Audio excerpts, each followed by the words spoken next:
Ayon kay Maylene, bukod sa mga shadow persons na nakikita raw niya, meron din daw siyang tinatawag na devil's tongue, kung saan ang mga bagay na masasama na sinasabi niya sa isang tao ay minsan daw nangyayari talaga o nagkakatotoo.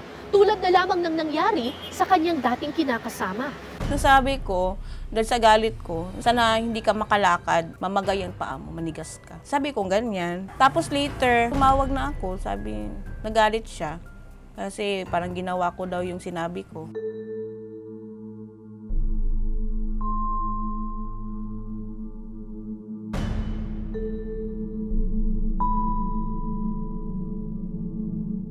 Marami raw beses na nangyari ito kay Maylene noon. Yung sa Bisaya pa, is yung laog dila, parang poisonous yung dila daw. Kung anong sabihin mo na harmful sa kapwa mo, mangyayari. At may time frame pa talaga. Ayon sa librong may titulong A Dictionary of Cebuano Visayan na tinipon ni John Wolfe mula sa Cornell University sa New York, ang lala ay may kahulugan na for bites to be poisonous at ang lalaug ba o lalaug dila ay isang tao na may katangian na anumang masama na kanyang sabihin ay magkakatotoo raw. Ang mga taong ito raw ay karaniwang may birthmark sa dila. May mga instance kasi, sinasabi nilang may ganon, may mga mark sa dulo ng dila.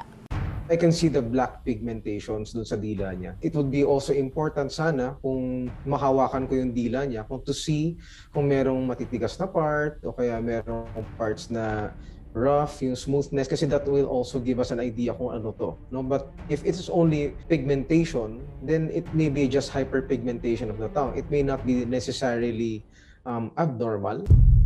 It's easier for us to comprehend na kaya na nangyayari mga bagay, may reasoning behind it. So, with the devil's tongue, it's no different except the fact that it's attributed to someone that foretold na mangyayari to. So, kaya may nangyaring misfortune that doesn't really make sense because someone is to blame for it.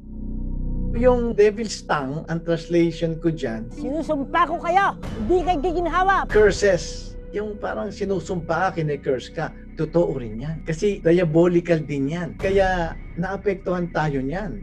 Yun nga ang iniisip ko. Kaya nga hanggang maaari, hindi ko na iniisip na yung galit ko. Ayokong magbitaw ng salita kasi baka magkakatotoo.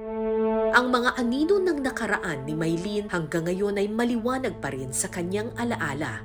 Since bata pa ako, binubuli na ako ng mga classmates. Parang malaking trauma na sa akin na pipiliin ko na lang yung mga gustuhin ko maging friends. Sabi ko nga sa papa ko, sabi ko pa, I need help. Sabi niya, parang ayaw niya pag-usapan. Sabi niya, kapag hanap tayo ng child psychologist, ibig sabihin, may siraulo sa pamilya natin. Walang siraulo sa pamilya natin, sabi niya. Ang nagiging outlet ko is alcohol. At 16, masyado na akong alcoholic. Pagtuntong ng 17 anyos, dito na siya nagsimulang gumala-gala. Kaya naman, sinubukan na siyang kausapin ng kanyang ama kung anong nangyayari sa kanya. Sinabi ko, hindi ko na alam kung normal ba ako. Kasi bakit parang galit lahat sa akin, yung ibang tao. Hindi naman nila ako kilala. Yun na, hanggang gumraduate ako ng high school, mag-apply ako ng trabaho, may anxiety pa din. Para mas maintindihan ang kanyang pinagdaraanan, minabuti naming ipakonsulta si Maylene sa isang psychologist. Ngayong 40 ka na, meron pa bang pagkakataon na sila pa rin yung nakikita mo or iba naman? Kapag medyo relax yung utak ko na wala akong ibang iniisip, dun ko sila napapansin. Ayon kay Dr. Garcia, si Maylene ay mayroong extrasensory perception o ESP. Our mind goes beyond what we know, what we can sense. Kung talagang i-entertainin mo yun, makakagawa ka ng paraan na madidinig mo talaga clearly yung mga mensahe na ibig iparating ng mga ito. Or maaaring yung mga nakikita niya ay mga elemental. Ayaw lang niya na i-develop pa.